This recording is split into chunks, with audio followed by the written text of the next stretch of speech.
Bonjour et bienvenue à tous dans cette vidéo où je vais vous parler donc de mon expatriation au bout de 4 mois. Chaque mois, j'ai décidé de faire une vidéo pour vous expliquer comment je vis à Bangkok. Pour venir en Thaïlande, on peut venir en vacances sans visa, mais si on décide de rester dans ce pays, il y a certaines règles et il y a certaines formalités à remplir.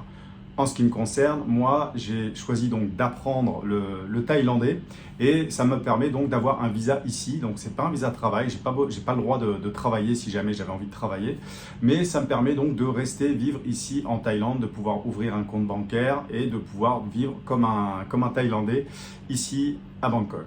Je vais donc pas m'éterniser sur mon parcours scolaire, mais vu que ça fait un mois maintenant que j'ai commencé le thaï, ce que je peux en dire, c'est que c'est pas évident à apprendre parce que en fait, il y a beaucoup d'intonations. Nous, quand on parle dans notre langue, le français, on est assez, comment on peut dire, monotone ou monocorde, alors que dans la langue thaïlandaise, eh bien, il y a beaucoup d'aigus, il y a beaucoup de montées et de descentes. Donc ça, c'est déjà un premier point qui est assez difficile parce que le même mot, si vous le prononcez d'une manière différente, eh ben, ça va pas du tout avoir la même signification.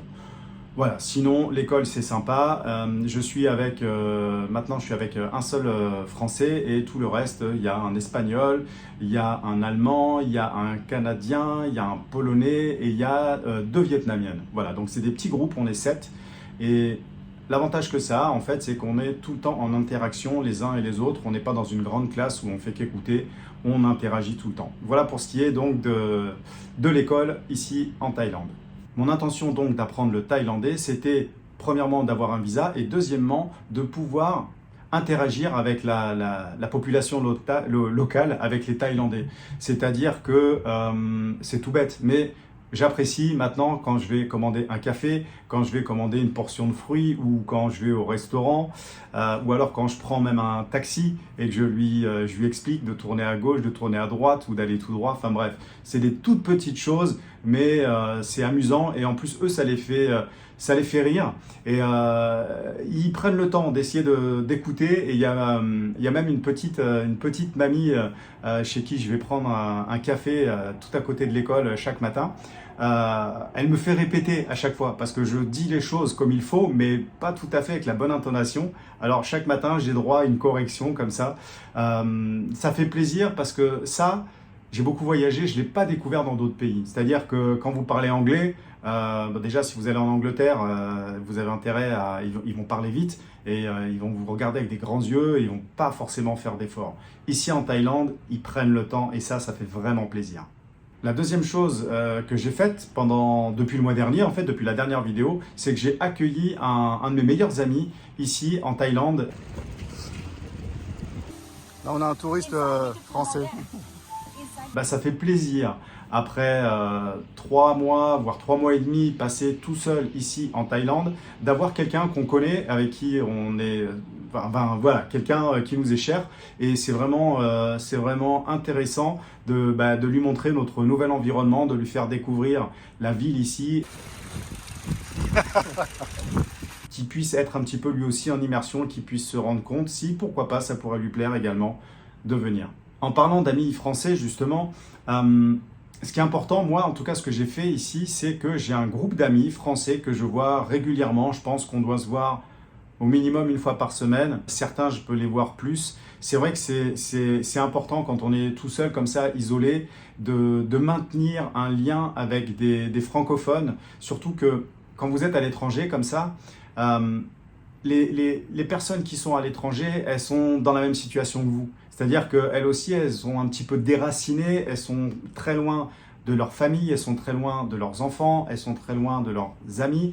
Et voilà, de pouvoir recréer une petite communauté, et c'est vraiment important. Et sans se soucier de est-ce qu'on va rester longtemps, est-ce qu'on va pas rester longtemps, parce que bien évidemment, quand on veut venir ici, on se dit bon, mais je quitte tout, je viens vivre ici, mais c'est pas toujours facile. Et certaines personnes arrivent 6 mois, 1 an, 2 ans, voilà. Et certaines arrivent à y rester. Moi, c'est mon cas, c'est mon objectif. Et d'autres personnes, elles, non, justement, ça se passe pas toujours bien et elles sont obligées de rentrer chez elles. J'en ai profité donc pour aller voir un temple. Alors je vais pas trop visiter des temples. La dernière fois, j'ai fait une vidéo d'ailleurs où j'ai été voir un marché flottant. C'est quelque chose c'est un marché flottant qui est pas touristique, qui est pas connu ici sur Bangkok par les touristes. Donc vous n'avez aucun farang comme on dit. Et donc moi j'ai été passer une journée là-bas. D'ailleurs j'ai fait une vidéo à ce sujet. Vous pouvez checker la vidéo. Elle est vraiment voilà. Vous pourrez vous rendre compte donc de cet endroit. Ça c'était pour le marché flottant et après donc j'ai été voir un temple, ça s'appelle le Wat Arun. Voilà, je vais vous mettre quelques images comme ça vous verrez à quoi ça correspond. On a plein de moyens de transport, donc vous pouvez prendre le métro, vous pouvez prendre le taxi, vous pouvez prendre les mototaxis et aussi vous pouvez prendre des bateaux. Alors, vous pouvez prendre des petits bateaux, vous pouvez prendre des bateaux un petit peu plus grands et notamment donc ce temple, c'est pour ça que je vous en parle. Ce temple, vous devez prendre un bateau pour aller visiter ce temple qui est vraiment magnifique. Cette vidéo est maintenant terminée, j'espère que j'ai pu vous apporter quelque chose et j'ai très hâte de vous voir dans les prochaines vidéos. En attendant, n'hésitez pas, mettez des commentaires, posez-moi des questions, je vais y répondre et vraiment ça me fait plaisir d'avoir ce lien avec vous parce que je suis en Thaïlande, je suis tout seul, bien sûr j'ai mes amis, mais de pouvoir faire ces vidéos en fait, je le fais pour vous apporter quelque chose, mais au final je crois que je le fais pour moi également et voilà, j'ai réussi à passer certains caps, c'est pas toujours évident de parler comme ça, de pas savoir quoi dire. Et donc j'essaie de trouver un mix en fait entre ce que je peux trouver d'intéressant à vous dire et en même temps trouver un plaisir à le faire. Je vous dis à très bientôt, ciao ciao.